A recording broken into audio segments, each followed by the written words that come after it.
A semente tem o dom de ser árvore. Ela não precisou fazer nada para receber aquele dom. Todas as possibilidades da árvore estão condensadas na semente. Mas ela terá que passar pelo processo da tarefa. Isto é, vai ter que cair num solo propício, vai ter que receber a chuva, vai ter que permitir morrer para nascer árvore.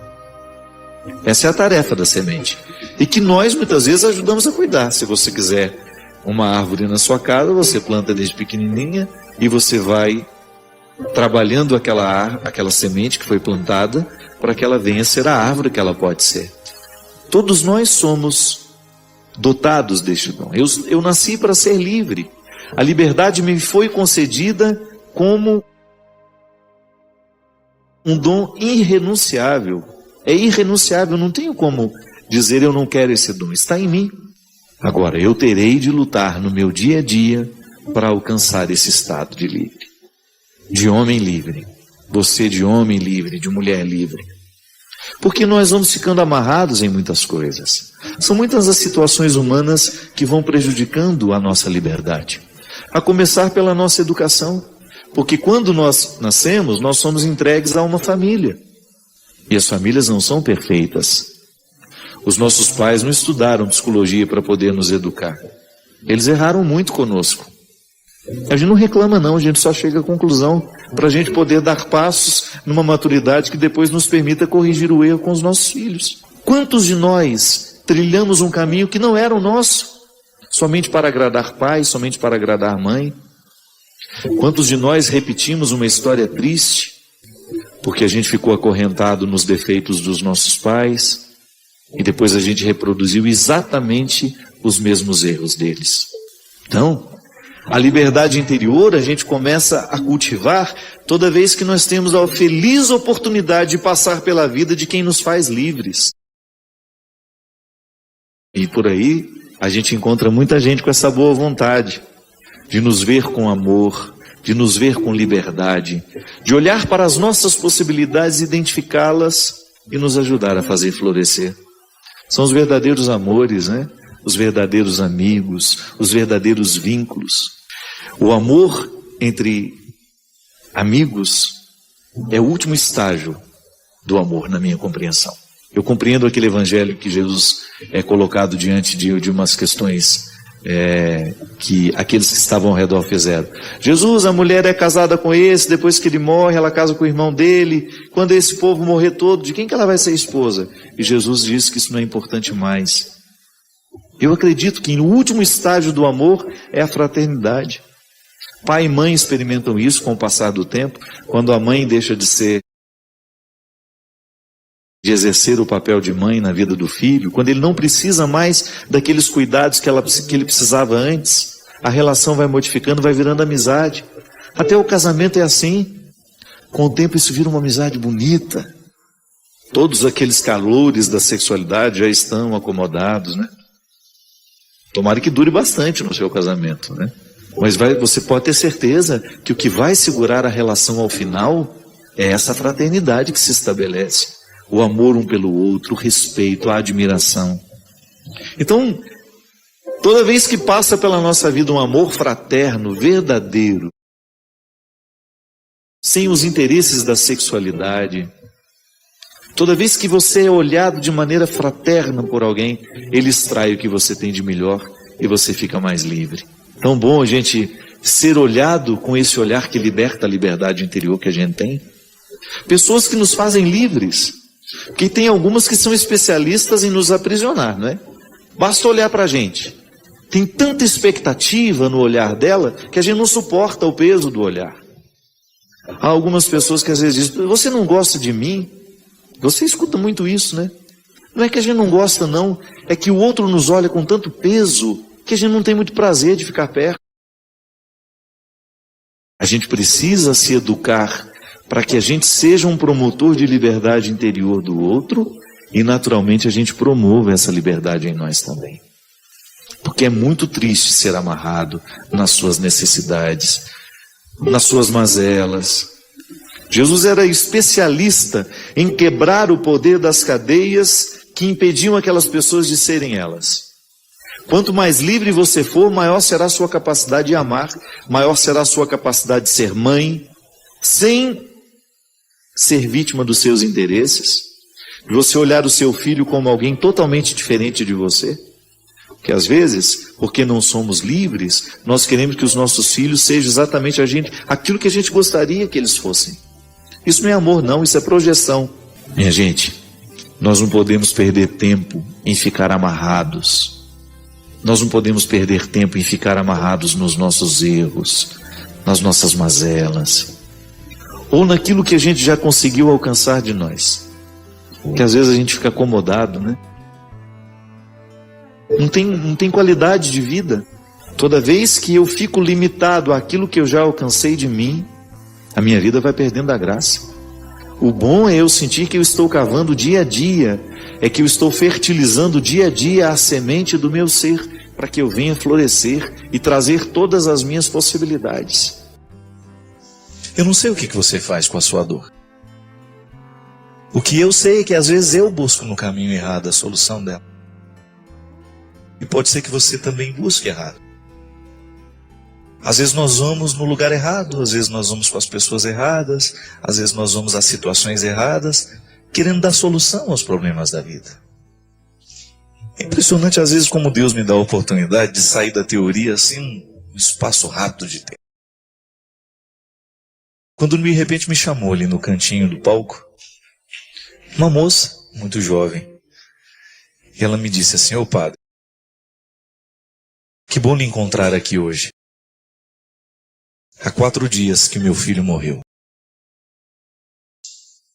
Há 4 dias que eu sepultei o meu filho de 5 meses. E veio eu, meu marido, a minha mãe, meus filhos. A gente veio buscar a ressurreição aqui na Canção Nova, para a gente ter força para celebrar o 7º dia dele. Eu achei bonito porque a Carolina saiu lá de Varginha, com toda a família dela, para vir aqui tentar entender os avessos da vida. Às vezes a gente não suporta olhar para o lado certo, o lado direito, o lado convencional. A gente precisa entrar nos avessos. Os avessos sustentam as tramas da vida. E nem sempre é fácil a gente chegar até eles. Sobretudo quando um coração de mãe precisa descobrir a graça de continuar de pé, a força para continuar viva, mesmo quando tudo é tão contrário a ela. Reconciliar esses contrários, sabe? Essas coisas miúdas do dia a dia, a gente passa pela experiência o tempo todo. Quantas vezes acontecem coisas contrárias a nós, palavras que dizem para nós, um olhar, um gesto. Agora, no momento em que um drama como esse se estabelece na vida da gente, perder um filho, ter que sepultar uma pessoa que você gerou e que há tão pouco tempo estava no mundo. Esse contrário, ter que dar conta disso. Ter que dar conta deste momento de vida, deste retalho. Às vezes eu gosto de dizer que a vida é semelhante a uma coxa de retalhos. E a gente precisa ter a sabedoria de descobrir que a vida não será feita somente de retalhos felizes. Mas a sabedoria consiste também em a gente não deixar nenhum retalho fora. Precisa colocar todos. Precisa colocar tudo para que a nossa história seja completa. A dor da Carolina, a dor de tantos de nós e tantos que nos assistem nessa hora, que talvez pessoas que a gente nem sabe que existem. Nem sabe que existem aquelas pessoas. Eu não sei, você não sabe. E neste processo de não saber, quantas pessoas hoje estão lá com a coxa da vida, com o retalhinho na mão e falam: e agora? Onde é que eu vou costurar isso? Onde é que eu vou dar jeito de colocar esse retalho? Uma vez que a gente não pode jogá-lo fora. Você já deve ter experimentado isso. Quantas vezes você ficou com o retalho na mão sem saber onde colocá-lo? Quantas vezes você ficou ali no silêncio do seu tempo, do seu quarto, da sua sala, da sua cozinha, E agora, o que eu faço com isso? A Carolina disse que veio buscar a ressurreição. Com 4 dias. 4 dias de morte e a luta já querendo se estabelecer. É tão bonito isso, minha gente. Quando a gente corre atrás do avesso daquilo que nos faz doer. Quando a gente corre atrás do avesso daquilo que a gente não entende. Eu não vou ficar só com esse lado direito, só com aquilo que eu consigo ver, eu vou correr atrás. Às vezes as pessoas descobrem os mais estranhos caminhos. Alguns buscam a droga, alguns buscam a solidão, alguns buscam a bebida, alguns buscam as respostas mágicas. Ela não. Ela quis vir para cá. Quem sabe ouvir uma palavra, encontrar alguém, rezar um pouco. Ser encontrada por pessoas que acreditam na ressurreição e então assim ser tocada pela força deste contrário. Dessa ressurreição. E preparar-se para celebrar bem o 7º dia da partida do Miguel. Minha gente, quantas vezes eu encontrei jovens drogados, pessoas bonitas, drogadas, porque não sabem o que fazer com a vida.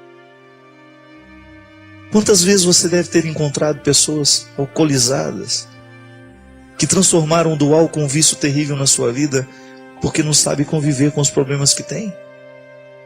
Caminhos errados, o avesso errado, o contrário errado. Quando na verdade no momento em que a morte se estabelece, que a perda se estabelece, que o sofrimento se estabelece, nós precisamos buscar ser os mais verdadeiros possíveis. Nós não podemos entorpecer a nossa alma. Nós não podemos entorpecer a nossa cabeça, a nossa mente, não. Nós temos que erguer a cabeça e vamos buscar a solução. Não temos como mudar o fato, então a gente permite que o fato nos modifique. Não posso alterar os acontecimentos, então eu vou permitir que os acontecimentos me alterem. Eu preciso estar de sabedoria nessa hora. Meu filho não pode ter morrido em vão. Aquele sofrimento não pode ter passado em vão por nós. Alguma coisa a gente vai ter que aprender com isso. E assim como a Carolina veio para cá, buscar um pouco de alívio para este momento de dor, e quem sabe reconciliar os contrários que a vida colocou dentro dela, quem sabe você hoje também possa fazer isso. Eu não falo nada do que eu não acredite, eu também não falo nada do que eu não busque. É a dinâmica desta vida, é a dinâmica desse programa. Tentar descobrir uma direção espiritual. Alguma coisa que nos sustente no momento em que tudo parece ser frágil dentro de nós. Não vá fazer o de errado que você estava planejando hoje, não. Muda a direção. Não vai encontrar na solução fácil, não. Busque ainda que seja o caminho mais difícil, mas busque alguma coisa que possa lhe fazer bem. Não vai entorpecer a sua cabeça com medicamentos, com drogas, não. Com álcool, não. Não vá se entorpecer de coisas ruins. Queira a palavra que faça bem. Queira a palavra de Jesus. Queira o olhar redentor deste Deus maravilhoso que nos ajuda a colocar as coisas no lugar. Dá trabalho, mas é muito bom. Saber que Deus está do nosso lado, nos ajudando a reconciliar os contrários. Só quem já leu os livros do Padre Fábio de Melo sabe o quanto eles são transformadores, nos fazem refletir e mudam a nossa forma de enxergar a vida. Se você ainda não leu, não perca essa grande chance. Saiba mais clicando nos links da descrição.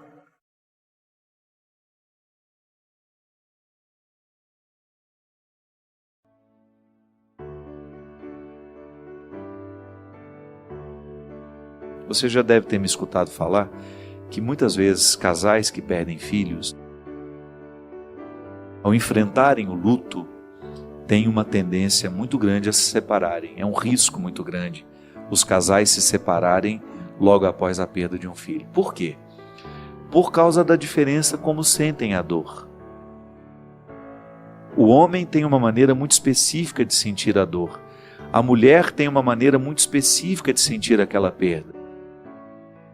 Tudo bem, isso já é uma característica nossa, já faz parte das nossas diferenças.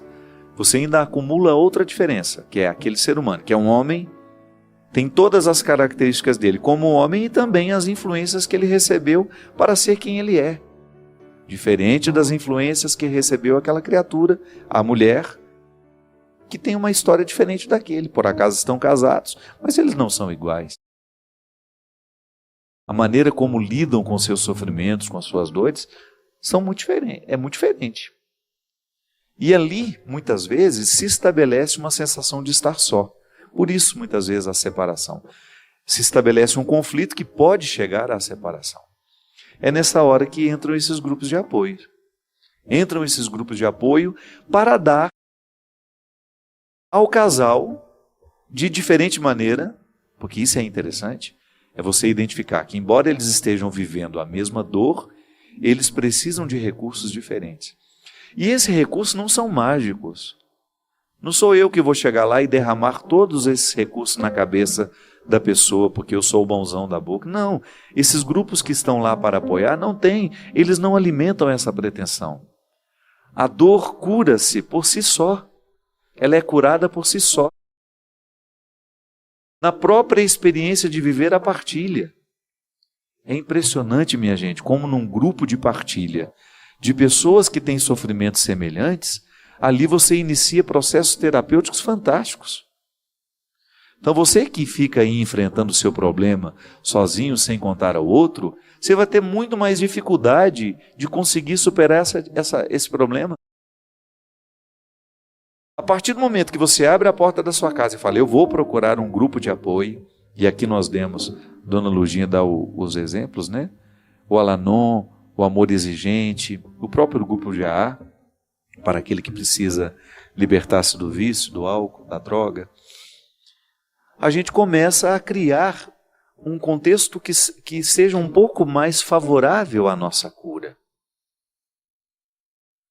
Porque nós precisamos favorecer o nosso processo de cura.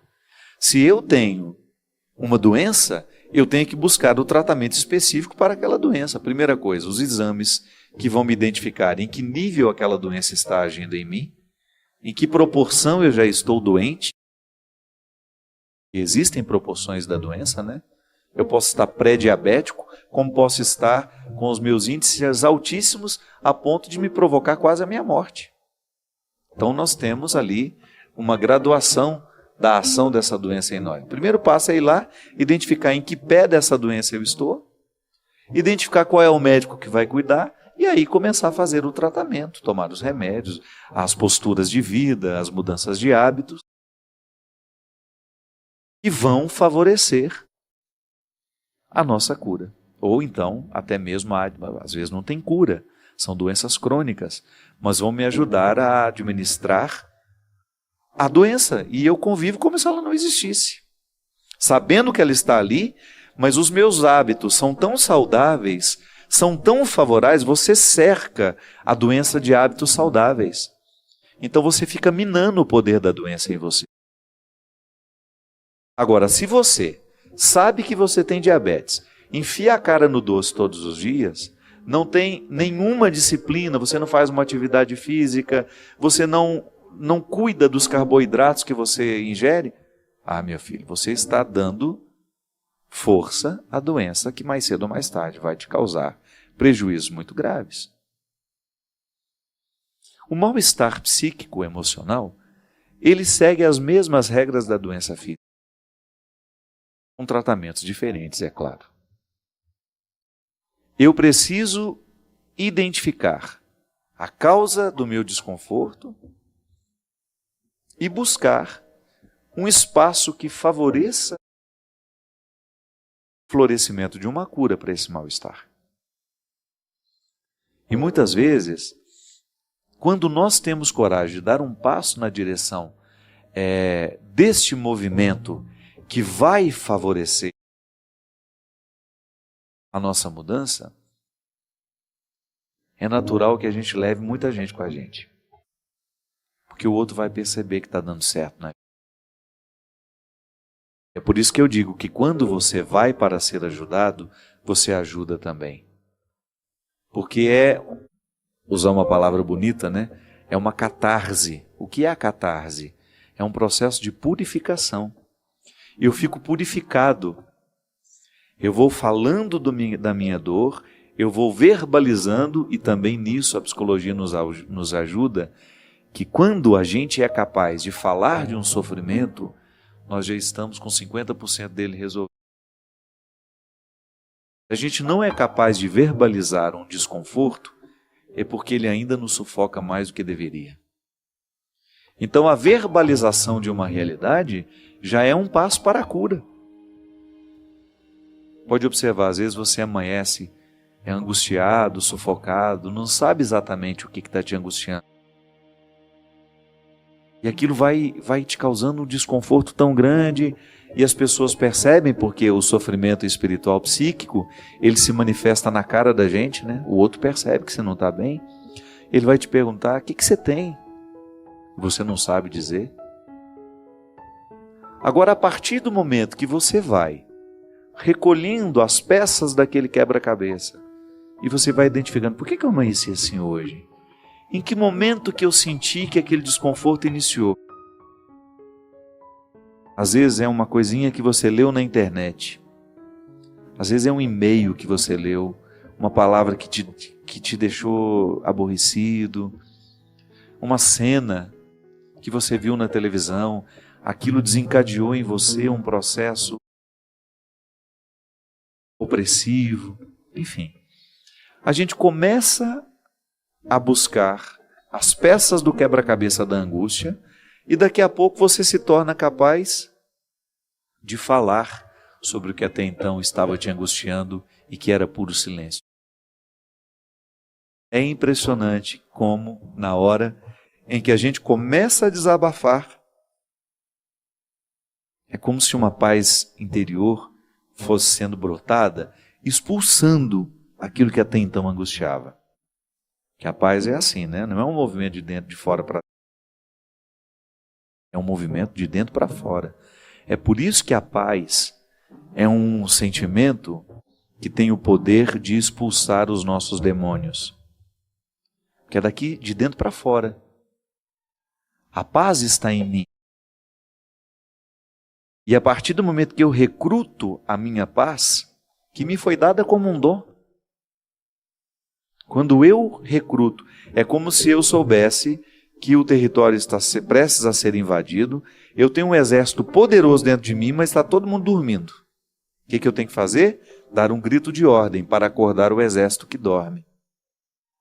Ao dar o grito de ordem, o exército acorda, eu começo a trabalhar em favor da minha defesa.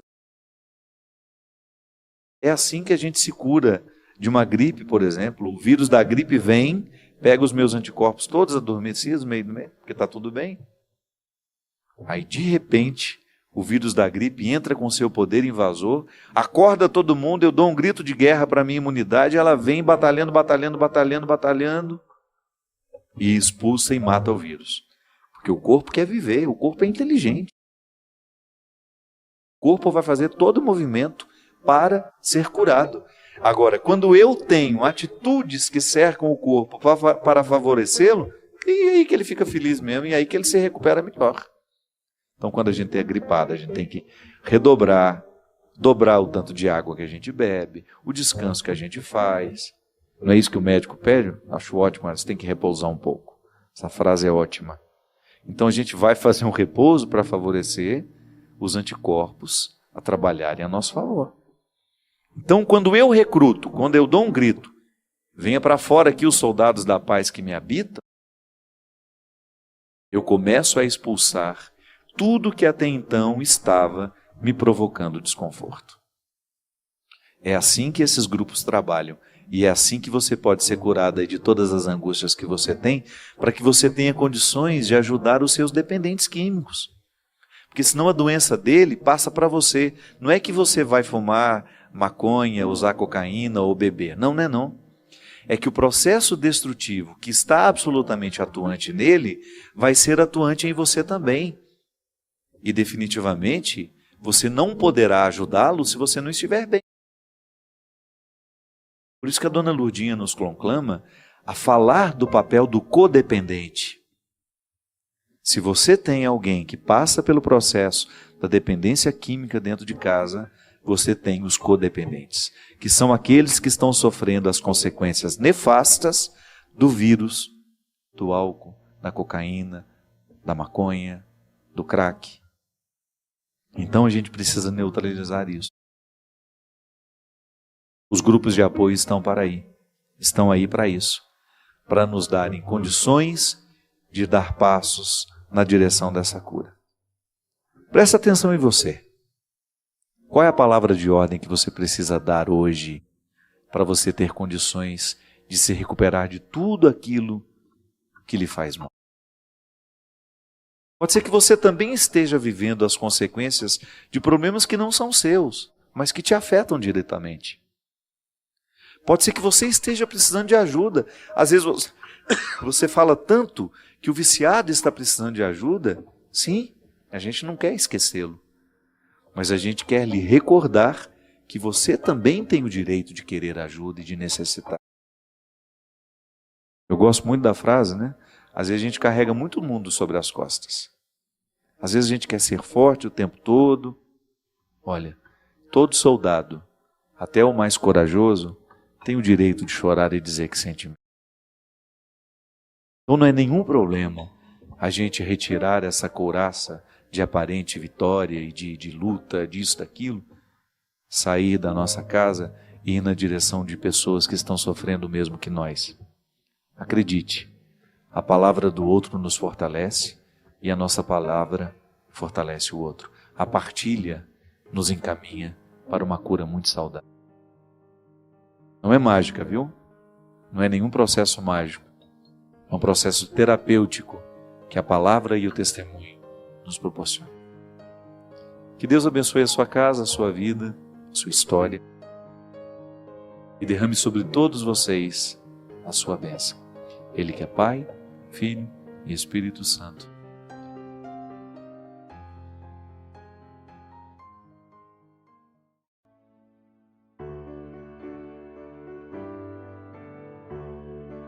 O que a gente precisa para a gente ser feliz? Nós falamos o tempo todo sobre essa tal felicidade. Nós acompanhamos o tempo todo as pessoas na tentativa de serem felizes. As nossas redes sociais, né? Tanta gente publicando aquilo que faz feliz. E até mesmo mentindo em torno daquilo que nos faz felizes. O que nos torna felizes? O que nos torna realizados? E a partir dessas perguntas, nós começamos a desmentir. Porque nós mentimos para nós. Quantas vezes eu encontro pessoas, eu identifico isso em mim, uma estrutura mentirosa em torno da realização. Fingimos que estamos realizados. Fingimos que estamos sabendo o que deve ser feito. Ficamos muitas vezes na superfície das coisas, das situações, e nem temos coragem de tocar naquilo que de fato precisa ser tocado para que a nossa vida seja melhor. Nós temos tantas buscas. Às vezes você tenta ser feliz através do seu trabalho. Sim, trabalha porque você quer conquistar alguma coisa que lhe faça feliz. Namora. Tenta ser feliz através desse namoro, ou já se casou, tenta ser feliz neste casamento. Essa vida é tão curta, né? Para que a gente desperdice a oportunidade de sermos homens e mulheres realizados, realizadas, felizes.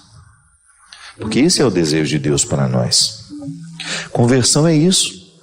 É você identificar se na estrutura da sua vida hoje existe alguma coisa que esteja sendo um obstáculo à sua realização humana. Então, quando eu olho para a estrutura da minha vida, aquilo que hoje eu preciso renunciar,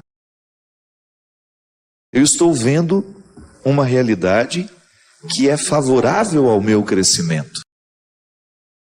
Eu preciso identificar o que hoje, na estrutura da minha vida, está representando um obstáculo à minha realização. Pode ser que você identifique uma amizade, por exemplo. Uma pseudo-amizade, uma falsa amizade. Um coleguismo. que tem sido um obstáculo para o seu crescimento espiritual, afetivo, humano. Então nós precisamos o tempo todo ir articulando a realidade que nos envolve. Eu gosto de chamar isso de as nossas ambiências. E a partir dessas ambiências a gente ir buscando honestamente estar no lugar que a gente realmente deveria estar. Eu acho que todo ser humano, ainda que não esteja muito consciente disso, está sempre tentando ser feliz, até quando erra. Até quando nós erramos, nós estamos de alguma forma tentando ser felizes. Pode ser que você esteja sob a influência de uma pessoa que não lhe quer bem, que esteja lhe viciando naquilo que lhe destrói, ou que esteja lhe retirando de um contexto de fidelidade a si mesmo. Sim, nós podemos muitas vezes ficar viciados em pessoas que nos fazem mal. E de repente o inimigo vai minando as nossas coragens, as nossas disposições, e a gente vai se afastando do caminho que Deus quer para nós. Volto a dizer que é um caminho de realização, é um caminho de felicidade. Deus não quer o nosso sofrimento. A gente sofre porque nós somos humanos. Faz parte da nossa condição. Mas é muito mesquinho a gente ficar pensando que Deus ficou mandando aqueles sofrimentos para nós. Não. Ele não precisa mandar. Os sofrimentos estão no caminho de todo aquele que quer viver bem. Da mesma forma como Ele também não pode nos livrar desses sofrimentos, porque faz parte da vida. Faz parte da vida sofrer. O que Ele nos assegura é a sua presença. Então requer muita honestidade intelectual. Nós estamos falando aqui de colocar a inteligência para funcionar. O que hoje na estrutura da minha vida é um obstáculo à minha realização humana? Você já me escutou falar aqui sobre realização humana? Que é justamente essa adequação que nós fazemos de tudo aquilo que nós podemos e não podemos. Sim, porque um ser humano realizado é aquele que já tomou conhecimento de tudo que pode e de tudo que não pode. E a partir deste poder e não poder, cria-se um espaço de satisfação. É a satisfação de ser quem é, de fazer o que faz, de trabalhar no que trabalha, de estudar o que estuda, de conviver com quem convive. E nem sempre nós conseguimos, dentro desta realização, fazer somente aquilo que nos agrada. Eu, particularmente, gente, gosto de pensar que Deus é sempre favorável, que a minha experiência com o Senhor é sempre favorável a mim. Nunca, nunca, nunca eu pude entender que a minha experiência com Deus pudesse ser um obstáculo para a minha realização humana. Deus quer o meu melhor. E há muito tempo eu fui arrancando de mim, algumas compreensões equivocadas de que Deus queria o meu sofrimento, por exemplo. Deus não tem nenhum interesse que você se torne uma pessoa infeliz. A infelicidade não é um projeto de Deus para a nossa vida. É por isso que no projeto que Ele tem para cada um de nós, Ele nunca retira os obstáculos. Porque nos obstáculos nós encontramos a força para a gente poder alcançar aquilo que a gente tanto deseja. Sim, precisamos vencer diariamente os obstáculos que nos privam de viver essa felicidade, essa realização humana. Mas o problema é quando nós não sabemos, quando nós não temos clareza do que de fato nos torna felizes. Eu gosto de compreender a felicidade com um pouco mais de profundidade. Pode ser que a palavra felicidade esteja muito esvaziada de significados. Pode ser que ela tenha se tornado muito vazia para os nossos dias. Crescemos muito quando somos desafiados. Muito mais do que quando somos bajulados. Quando nós aceitamos a provocação da própria vida. Sabe como que a vida nos provoca? Com o nosso mal-estar. Por isso que é tão perigoso tomar remédio para a tristeza. A não ser que tenha diagnosticado uma depressão química em você. E aí, minha gente, nunca é tarde para a gente poder mexer na estrutura da nossa vida, mudar os rumos. Da mesma forma como Jesus não teve medo de mudar a vida de quem passava por ele. Porque Jesus sabia de tudo isso com muito mais profundidade do que nós sabemos hoje. Quanta gente fica curada quando desiste de um emprego, por exemplo. Quando abre mão daquele emprego para ir ganhar menos, mas trabalhar em algo que se gosta. Quanta gente termina o seu conflito quando termina um relacionamento. Ah, mas sofre. Mas pelo menos está sofrendo para curar. Sim, mas geralmente quando as tristezas chegam e a gente entorpece com um comprimido, a gente perdeu a feliz oportunidade de descobrir o que nos incomodava. E aí a gente não muda o que incomoda. Você só vai jogando comprimidos sobre a sua tristeza. E por isso não resolve. Apenas vai passando de um dia para o outro, jogando o conflito para frente, quando na verdade o que resolveria e que retiraria a necessidade do comprimido é um enfrentamento. Uma mudança das peças do tabuleiro. Quantas pessoas resolvem suas tristezas, suas angústias, quando são capazes de colocar as pessoas nos lugares certos? Quando você blinda o seu coração para que ele não seja alvo do desamor do outro.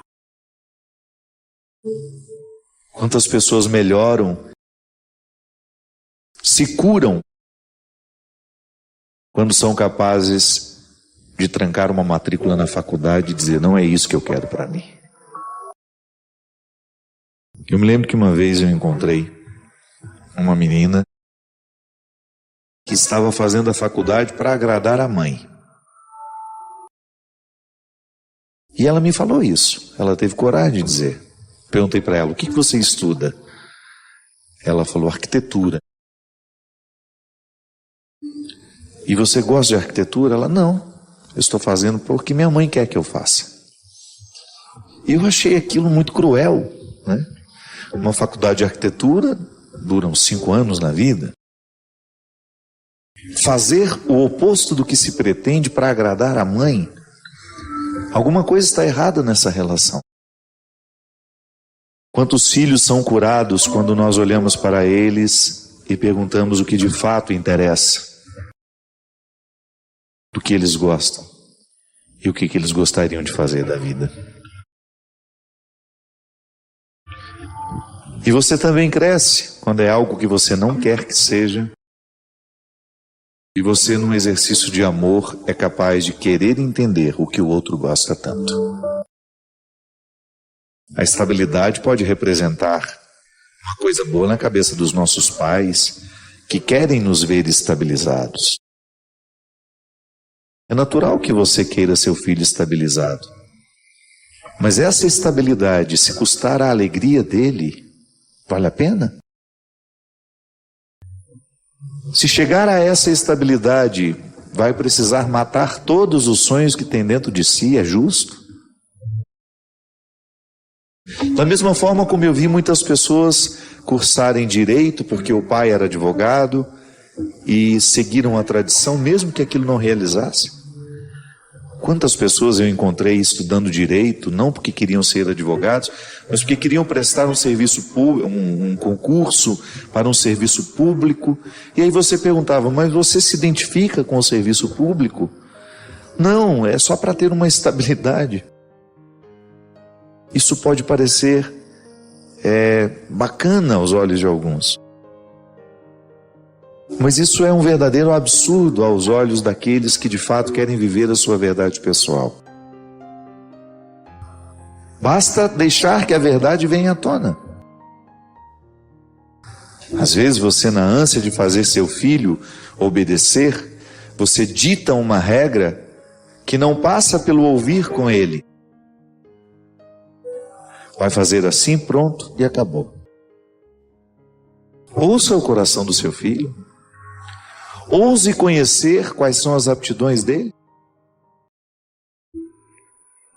Será que só porque nós desejamos, com todas as forças do nosso coração, do nosso entendimento, controlar a vida dos que nós amamos, porque achamos que controlar é amar? Será que é justo, em nome desse controle, nós condenarmos os nossos filhos a uma estabilidade que não realiza, que não faz feliz? Falsas respostas não nos realizam. Pode realizar seu pai, sua mãe, mas você acha justo comprometer a sua vida para agradar alguém? Isso não é evangélico. Obedecer significa ouvir com o outro, e não somente ouvir o outro, é ouvir com ele. E pode ser que aquela parte que precisa obedecer, no momento em que escuta com aquele que está propondo o que deve ser obedecido, chegue à conclusão de que o esclarecimento, a lucidez, esteja na parte mais frágil. Seremos autoridades mais qualificadas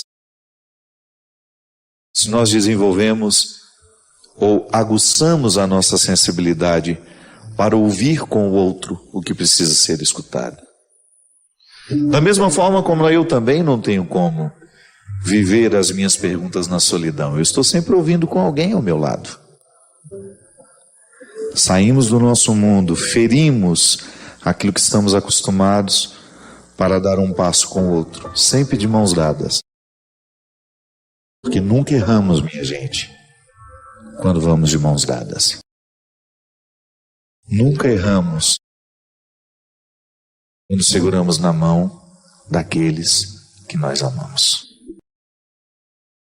Não é justo você impor a ele um fardo que Deus não impõe. Deus colocou nele um jeito de ser, uma forma de viver, de pensar, de sentir.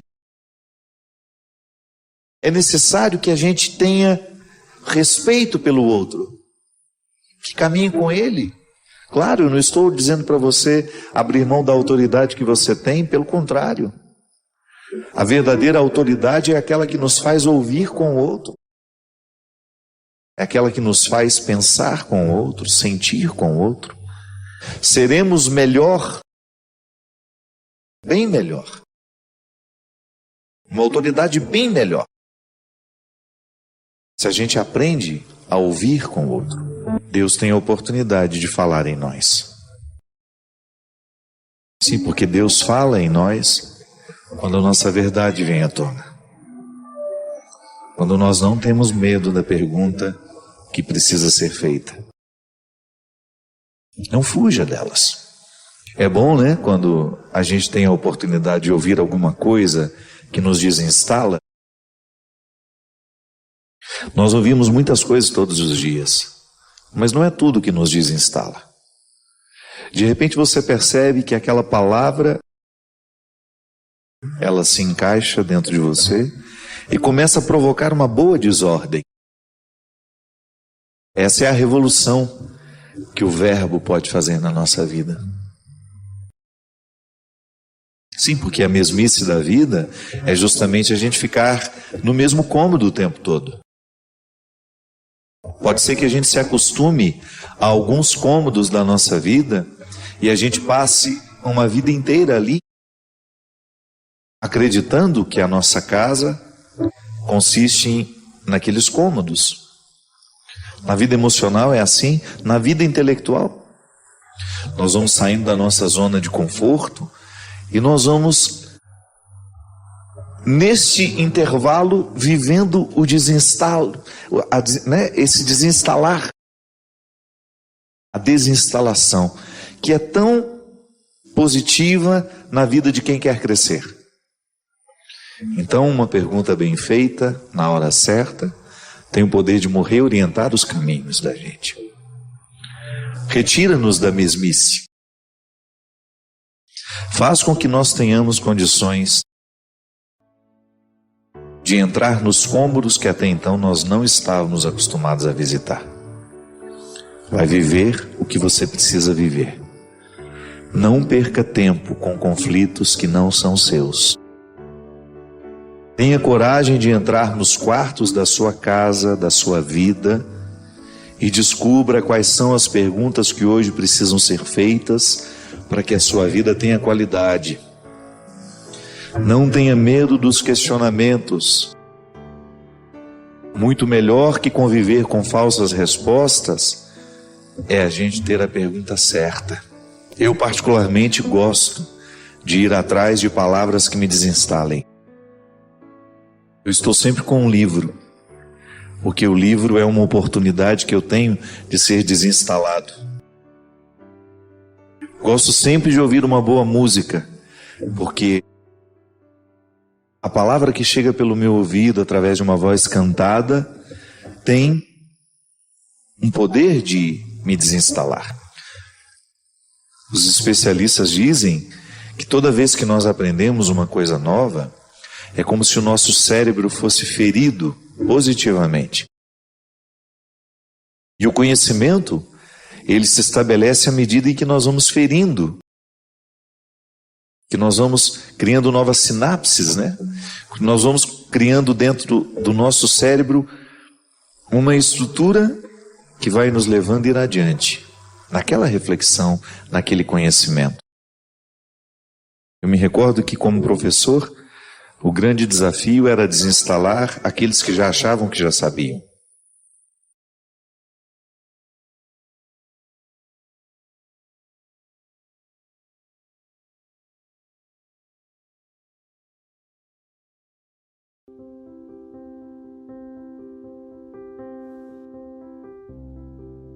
A igreja nos convida a viver nesse tempo forte de conversão aquilo que é o específico da nossa vida cristã, a nossa união, a nossa conexão a Jesus.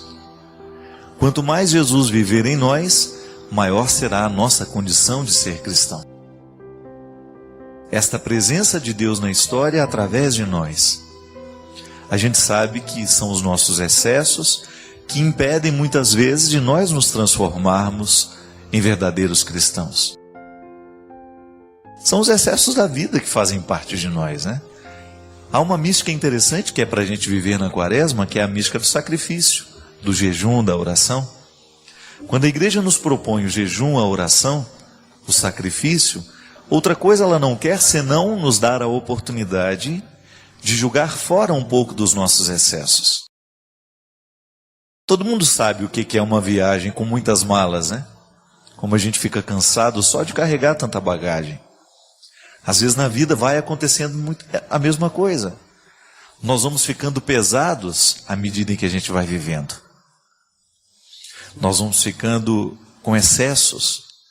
E de vez em quando, o sacrifício, o jejum, a oração, vai nos sinalizando para aquilo que a gente precisa deixar. O sacrifício por ele mesmo não tem sentido. Ele está sempre em vista de um bem maior.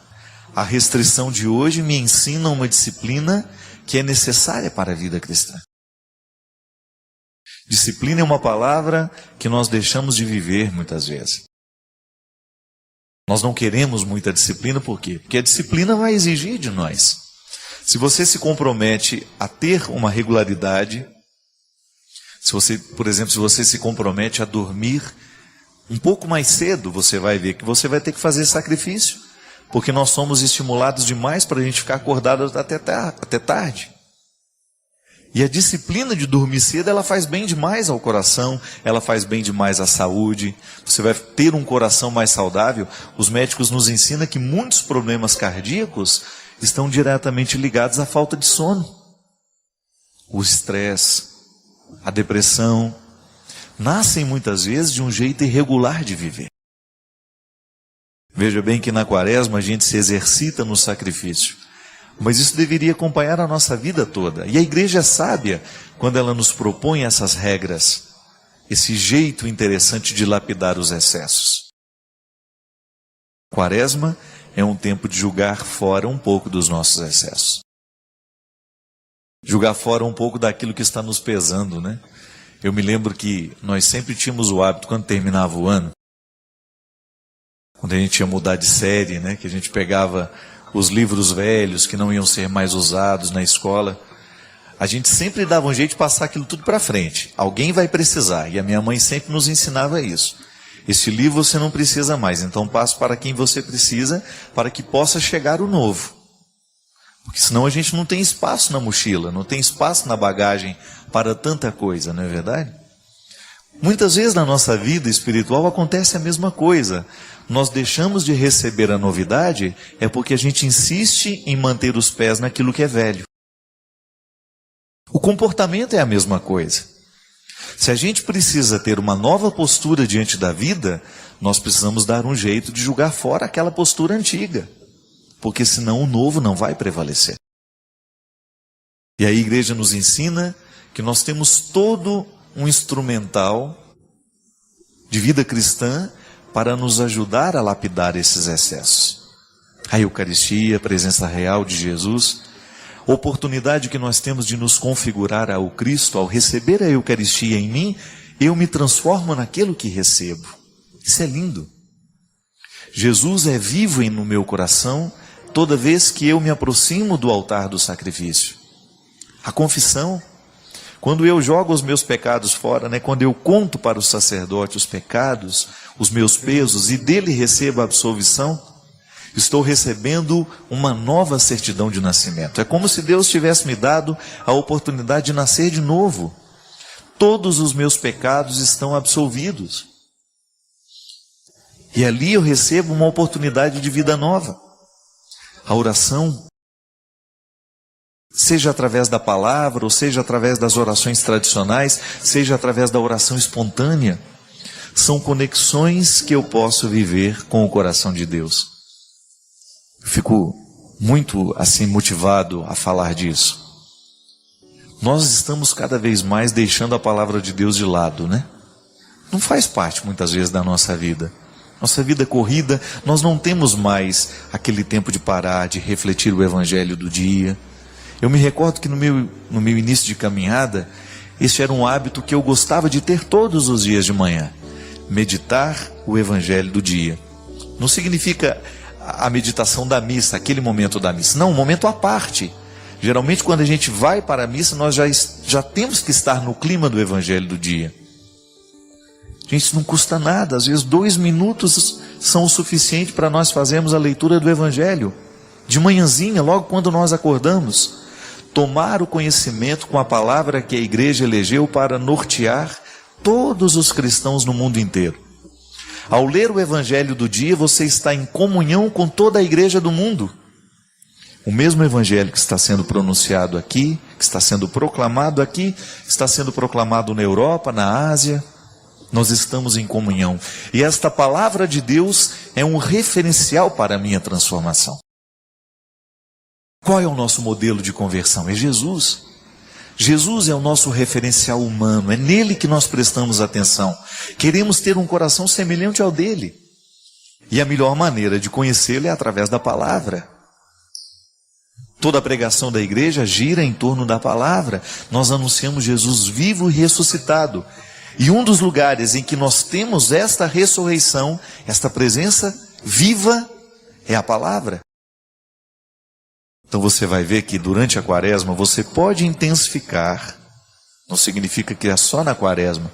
Na quaresma nós intensificamos essas oportunidades que Deus tem de entrar na nossa vida, de agir no nosso coração, de mudar o nosso jeito de ser. Você pode ter certeza que muita coisa vai ficar melhor na sua vida à medida que você permitir que Deus seja em você. Pode observar, minha gente. Geralmente os nossos sofrimentos nascem de regiões da nossa vida e do nosso coração onde Deus está ausente. Porque se Deus não preenche o espaço, nós vamos dar um jeito de preencher com aquilo que é humano, com aquilo que é frágil. E geralmente aquilo que é humano e frágil não nos sustenta durante muito tempo. Agora, aquilo que é humano e frágil, mas está sob o comando de Deus, este vai durar. Por quê? A bênção e a graça de Deus nos sustenta nessa hora. Eu continuo tendo todos os pecados do mundo, todos os limites do mundo, você também. Mas a certeza de que Deus está, que nós não nos perdemos de Deus, é que nos dá garantia para a gente não deixar de continuar. E a quaresma é esse tempo especial que a igreja nos chama, nos abre os olhos para aquilo que nós estamos deixando de lado. E é sempre bom a gente tomar consciência daquilo que nós estamos esquecendo da nossa vida cristã, para que a gente possa reassumir. Reassumir estes compromissos com Deus é dar a Ele a oportunidade de continuar agindo e trabalhando em nós. Lembrando que o que eu digo a você é para mim também. Eu não estou dando fórmulas prontas, mágicas, não. Tudo aquilo que nós pregamos, tudo aquilo que nós falamos aqui, a partir da vida das pessoas, a partir desta vida partilhada que nós temos aqui no programa de direção espiritual, é antes de tudo um exercício que eu também preciso viver. Todos nós estamos neste mesmo barco e precisamos colocar este barco em alto mar, porque é assim que Deus nos quer, navegando para águas cada vez mais profundas. Padre Fábio, Deus age sem que as pessoas peçam? Interessante a pergunta, né? Porque essa pergunta ela é bastante abrangente. Ela gira em torno de várias questões importantes que nós precisamos ter clareza na nossa vida de cristão. Você que é pai pode me ajudar a responder. Quando você ama o filho que você tem, e você percebe que ele está diante de uma necessidade, você espera o filho pedir? Como é que funciona o seu coração?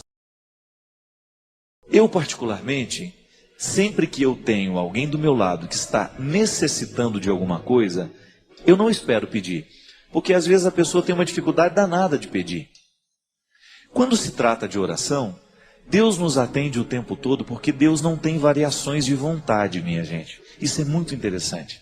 Às vezes o jeito como nós rezamos, de ficar pedindo a Deus as coisas, nos dá a impressão de que Deus é um velho caduco, que ele não sabe das necessidades do mundo, então a gente tem que ficar insistindo com ele.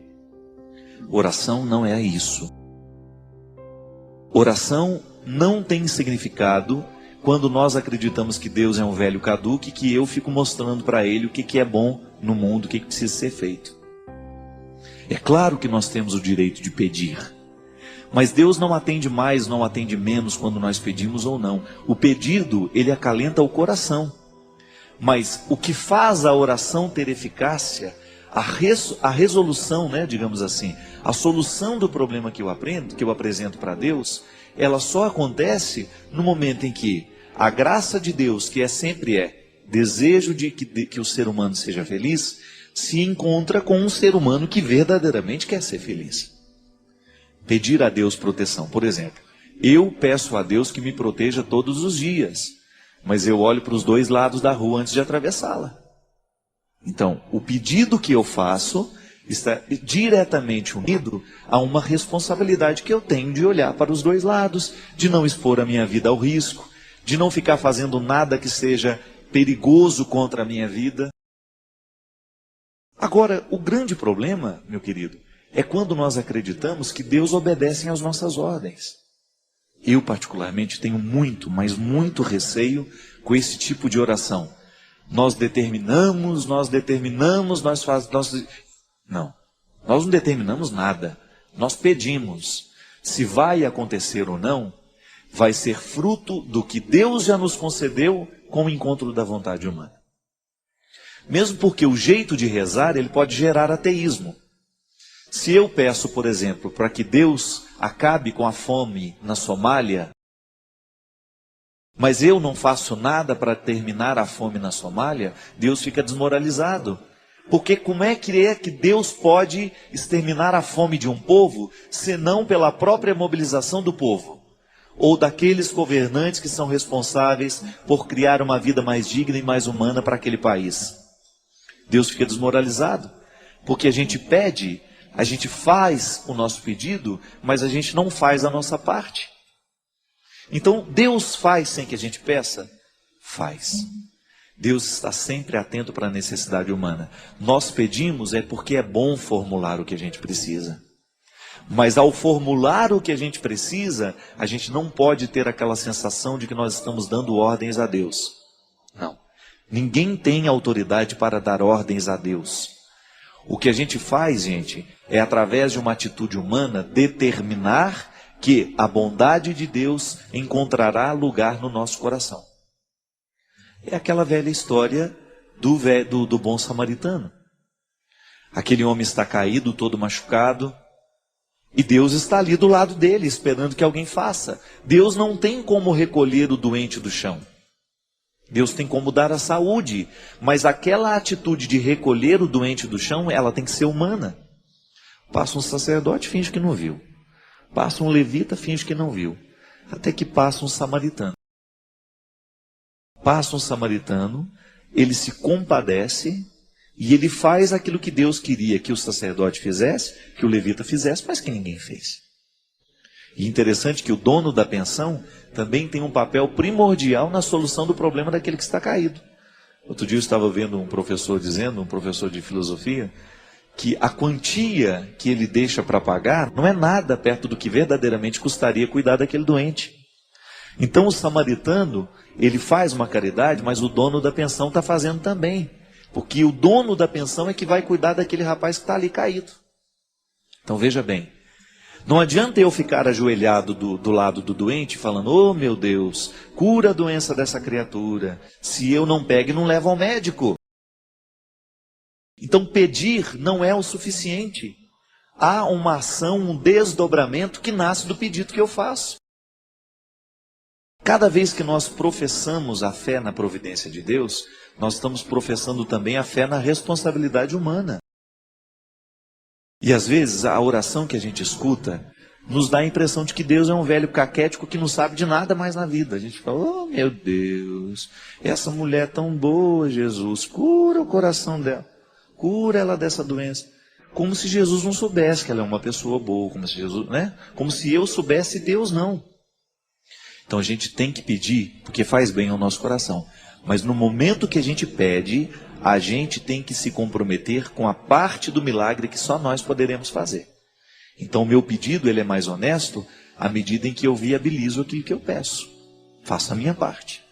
É como você ir pedir ao seu pai o carro dele emprestado. Mas a gente espera que no mínimo você saiba dirigir. O que adianta o seu pai emprestar o carro se você não vai dirigir? Se você não tem competência para dirigir o carro? Então, cuidado com aquilo que você pede para Deus. Porque às vezes que aquilo que você pede para Deus não está acontecendo, é porque você ainda não tem competência o suficiente para fazer a sua parte. Você já prestou atenção que às vezes a gente pede a Deus para nos fazer paciente? Tem umas coisas que eu não ando pedindo mais não, viu? Que ele faz, ele manda a situação. Eu de manhã de repente faço lá, oh meu Jesus, me ajuda a ser paciente. Aí tudo bem, meia hora depois vem aquele, já entendeu tudo. Aquele chá de poejo, como diz lá em Minas Gerais. Uma pessoa quando é enjoada demais, a gente chama de chá de poejo. Você já tomou chá de poejo? Uma das piores coisas que tem no mundo, gente, de ruim. Não é, dona Ana? Ruim demais, chá de poejo. Então, quando você está com aquele chá de poejo, que mede 1 metro e pouco do seu lado, conversando fiado na sua cabeça, te enchendo o saco, né? Falando e conversando, e papapá, tirando a sua paz, aí você lembra que você rezou de manhã, pedindo a Deus que lhe desse paciência. Ô Jesus, me faz paciente. Mas ela não quer ser incomodada. Pô, como é que vai ficar paciente se não passar pela experiência de encontrar um chato no meio do caminho e ter paciência com o chato? Aí depois pede a Deus, ô meu Jesus, me faça generoso, tá certo? Mas aí você começa a esbarrar nos pobres toda hora. Ô, você podia me ajudar aqui? Às vezes nem é financeiramente não. Ou me ajuda a resolver esse probleminha. Ah, agora não posso, não tem tempo. Mas de manhã pediu para ser generoso, para ter um coração bom. É a jaculatória que a minha mãe ensinou para a gente quando era pequeno. Sagrado coração de Jesus, fazei o nosso coração semelhante ao vosso. Cuidado, viu, na hora que você reza. Cuidado com o que você pede para Deus, porque Ele faz e às vezes não acontece, é porque você ainda não teve coragem de colocar a sua parte na história. Que dá trabalho mesmo, gente. Oração é via, vai e vem. Deus não faz tudo por nós, não. Existem coisas que só Deus pode fazer e existem coisas que só nós podemos realizar. E Ele não vai ficar se metendo naquilo que é nosso. A responsabilidade que eu tenho diante daquilo que eu peço é minha. Senhor, mata a minha fome, não me deixa passar fome. Aí Ele te dá saúde para você trabalhar. Senhor, não me deixe morrer doente. Ele te dá saúde, mas agora vai cuidar. Senhor, me faça paciente. Ele te dá um chato de galocha para você ter paciência com Ele e exercitar-se. Senhor, me faça generoso. Ele vai colocar um monte de pobre, de gente necessitada do seu lado, e você vai ter que reagir diante do que você rezou. Então, Deus faz quando a gente não pede? Faz. Faz quando a gente pede? Faz também. Só que tem um detalhe. Em tudo que Ele faz, sem que a gente peça ou quando a gente pede, Ele vai nos pedir uma outra parte daquilo que a gente rezou. Se a gente pediu a Ele, pode ter certeza que Ele também vai pedir alguma coisa para nós.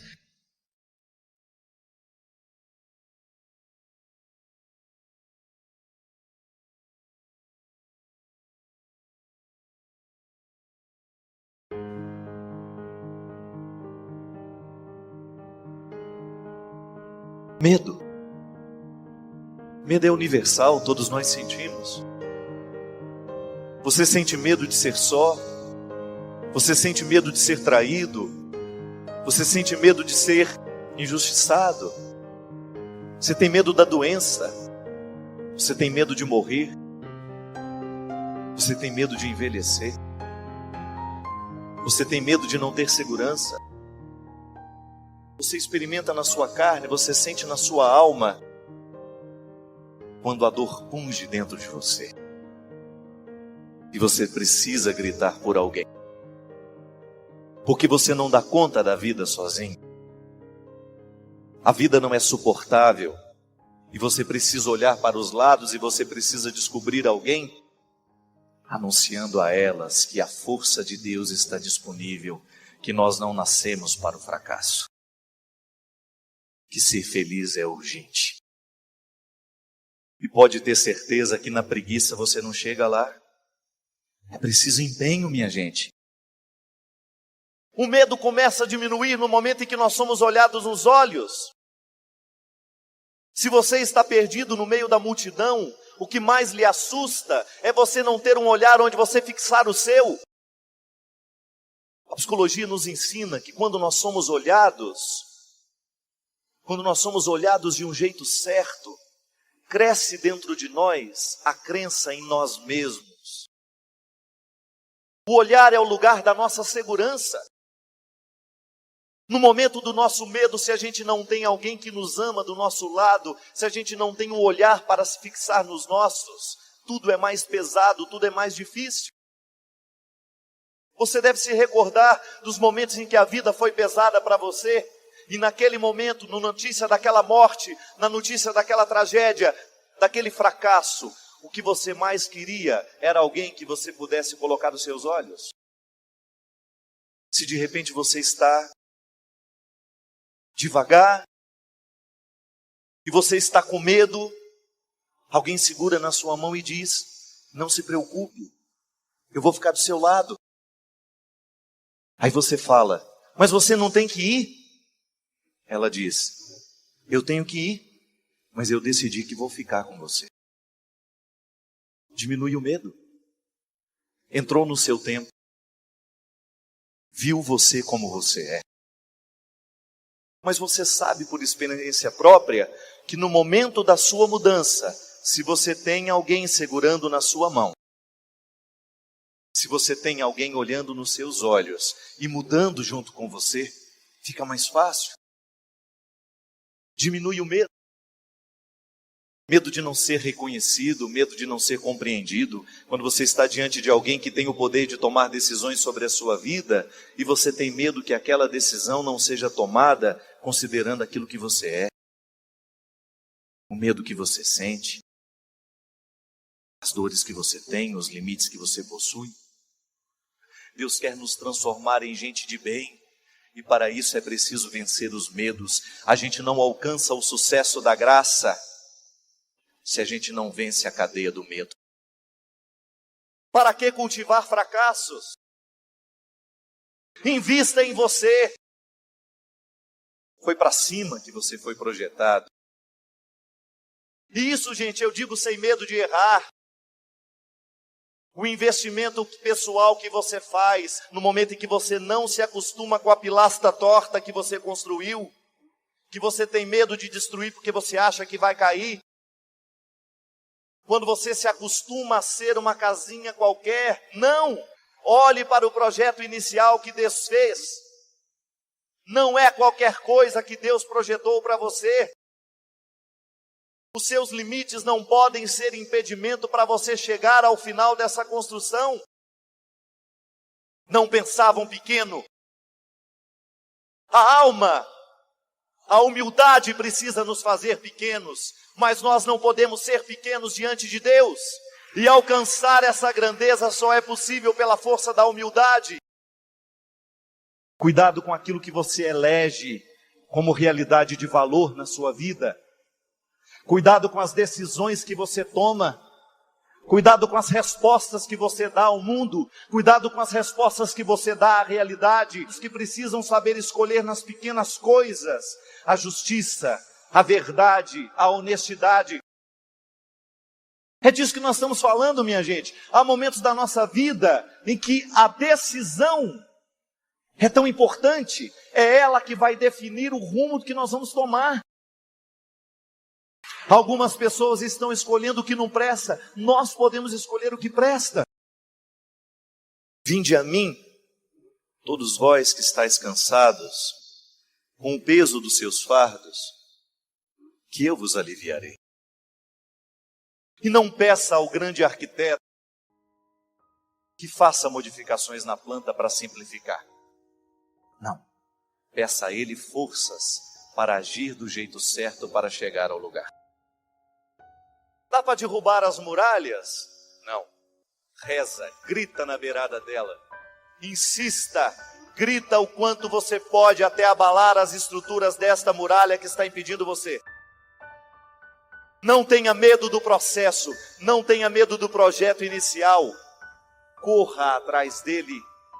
Corra atrás daquilo que é honesto, daquilo que é puro, e você não vai ter outro destino se não tornar-se puro também. Purificar aos poucos a sua vida, o seu coração destes excessos que lhe enchem de medo. Tenho medo de chegar até lá. Então, porque tenho medo de chegar até lá, eu sento e fico lamentando a minha vida inteira. Oh meu Deus, mas são 100 quilômetros daqui. Dá o primeiro passo, que já não faltam 100 quilômetros mais. Agora, se a gente se segura naquilo que é inútil, naquilo que não nos faz crescer, nós não vamos chegar a lugar nenhum. Quantas vezes na vida, minha gente, nós precisamos do tombo para poder descobrir o lugar essencial, o nosso lugar. Quantas vezes nós nos utilizamos das futilidades da vida, a gente perde o nosso tempo com futilidades. Mas aí, quando pela força do movimento de Deus na história, você descobre, mas que é justamente o olhar de Deus fixos em nós, a nos convencer de que nós podemos, de que a vitória está nos oferecida, que a vitória está diante de nós, e que para a gente chegar a ela, basta a gente ter coragem de se erguer. Talvez você tenha passado pela experiência de algum momento da sua vida, você estar diante de alguém que pudesse lhe dizer isso. Olha, se preciso for, eu dou a minha vida por você. São as pessoas que nos amam de verdade. São aquelas que são capazes de loucuras por causa do amor que sentem por nós. São as pessoas que são capazes de doar o seu tempo. São aquelas pessoas que são capazes de mudar o jeito de ser, de transformar alguma coisa dentro do coração por causa do outro. Quantas vezes eu já vi um pai mudando o jeito de agir, mudando a conduta por causa do amor que tem pelo filho? Quantas vezes eu já vi alguém modificando o comportamento por amor que tinha a mim? Amigos que às vezes faziam um esforço danado para serem melhores, para que os amigos deles pudessem se beneficiar com aquela mudança, com aquela melhora. Aí a gente descobre que se há um jeito bonito que a gente tem de provar o amor que a gente tem pelo outro, é através de gestos muito concretos. Quando a gente é capaz de mexer na nossa vida, de incomodar a nossa tranquilidade, porque a gente sabe que a gente precisa ser melhor por causa do outro. Por isso, cada vez mais eu me convenço que quanto mais a gente ama, mais aprimorado a gente fica. Porque o amor que a gente sente pelo outro é uma matéria que nos desinstala para a gente ser melhor. É como se nós olhássemos nos olhos do outro e descobríssemos que nós podemos alcançar coisas ainda maiores. E a gente só alcança à medida que a gente ama. Porque amor é uma intervenção divina na vida humana que nos transforma para melhores. Diferente do ódio, né? Quando a gente ocupa o nosso coração de ódios, a gente regride, a gente se transforma em pessoas piores. Mas quando a gente ama de verdade, quando a gente é fiel a alguém, quando você descobre no outro motivo para você dizer isso, se for preciso eu dou a minha vida por você, a gente então entra em alguns territórios da vida que só o amor pode nos levar. Um jeito bonito de ser, da gente jogar fora as mesquinharias, da gente jogar fora aquilo que não vale a pena. Porque é tão bom a gente amar, é tão bom a gente ser amado, é tão bom a gente descobrir que a vida pode ser melhor porque alguém nos ama ou porque a gente ama alguém. É por isso, minha gente, que nós não temos como anunciar o amor de Deus pela vida humana, o amor que Deus tem por você, senão a partir desses exemplos simples. Porque todos nós já experimentamos na carne o que é ser amado. Ainda que você possa dizer, padre, eu não sou tão amado assim na vida. Mas em algum momento alguém teve predileção por você. Em algum momento você teve predileção por alguém. Ser predileto de alguém é tão especial, tão bonito. Engrandece o coração de quem sente a predileção e daquele que é predileto. Eu me sinto muito feliz, minha gente, porque desde criança eu aprendi que Deus é amor. A minha mãe me ensinou a amar o coração de Jesus, desde pequeno. Mas não foi na teoria. É porque eu via na vida daquela mulher uma atitude de querer ter um coração semelhante ao de Jesus, porque ela admirava Jesus. E na minha mãe, olhando e depois de ter estudado tanta teologia, eu começo a descobrir que aquelas pessoas que se apegaram a Jesus, aquelas pessoas que se aproximaram de Jesus, se apaixonaram por ele do mesmo jeito que a minha mãe também um dia. Porque Jesus olhava para as pessoas com predileção. Por mais que aquela pessoa tivesse errado na vida, Jesus olhava com carinho, Jesus olhava com afeto. Tanto é que a pessoa era capaz de reconhecer o seu erro, era capaz de reconhecer uma vida inteira de coisas erradas, de situações desastrosas, de maneira otimista, porque Jesus não lhes colocava na culpa. Jesus só despertava o arrependimento. Jesus tinha predileção pelos que ele encontrava, pela vida humana. E eu fico feliz porque esse é o Deus que eu anuncio. Se você retira de mim a certeza de que Deus me ama, a certeza de que Deus está presente na minha vida, me reconciliando com o meu passado, me reconciliando com os meus erros cotidianos, com a miséria grande que existe dentro de mim, eu não teria mais nada para falar. Eu não teria nada para escrever, eu não teria nada para cantar, porque a centralidade da minha palavra, o que gera a minha palavra, é o tanto que eu acredito no poder redentor de Jesus, na capacidade que ele tem de olhar para os miseráveis, de amar os piores deste mundo e de saber que eu, sendo um dos piores, eu sou muito amado e predileto por ele. Pode ser que em algum momento da sua vida você tenha dificuldade de acreditar nisso.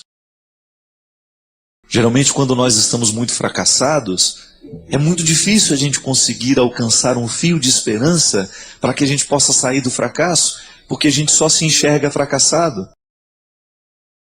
Mas eis que a gente pode anunciar a você, que tem esse coração assim hoje, de que Deus tem predileção por você. Ele não espera você ficar santo para gostar de você, para lhe querer bem. Não, a santidade vai ser uma consequência desse querer bem. A mudança da sua vida vai ser uma consequência desse reconhecimento, de olhar-se. Mesmo sabendo-se miserável, o pior de todos, o mais vergonhoso, Deus é capaz de trocar reinos por ti. É desconcertante, eu sei. Eu também tenho dificuldade de acreditar nisso na minha vida. Mas se eu perco isso de vista, eu esqueço quem eu sou. Se eu perco isso de vista, eu me transformo num fracassado. Se eu perco isso de vista, os meus erros se tornam maiores do que eu. E eu não tenho o direito de fazer isso comigo. Você não tem o direito de fazer isso com você, porque existe um Deus que tem predileção por você. Existe um Deus que lhe ama e que não desiste por nada dessa vida de ter você ao lado dele. Eu acho que no coração dos discípulos, gente, devia existir uma santa vaidade, né? De estar ao lado de Jesus. Você já imaginou que beleza poder estar ao lado de Jesus, andar com ele, ver fazer tudo o que ele fez, participar dos grandes milagres da vida de Jesus? Imagina o que aquilo foi para o coração dos discípulos. Mas Jesus sabia que aquilo não bastava. O que ia segurar o coração deles era depois da morte, no momento em que eles não tivessem mais aquela presença ao lado, e mesmo assim eles precisassem colocar diante deles a certeza de que o Cristo continuaria movendo a vida deles mesmo depois da morte. E o único jeito que um discípulo, que um apóstolo tem de continuar no tempo, sem desistir, é ele se recordando do quanto Jesus amava. O amor é que encoraja a gente continuar dando o testemunho da ressurreição. Aquele que me amou, aquele que me envolveu, aquele que me envolve o tempo todo, me leva a estar aqui hoje, a olhar para você, para lhe desafiar a encontrá-lo também. E que, portanto, qualquer mudança que tiver que acontecer na nossa vida, terá que nascer como uma resposta amorosa, não outra coisa. Não é uma obrigação. Não transforme a sua religião num código de obrigações, não. Deus não se alegra com a obrigação cumprida. Deus se alegra com aquele coração que foi tocado pela sua misericórdia, e assim, nesse toque, a partir dele, descobre um jeito bonito de viver. É isso que é religião.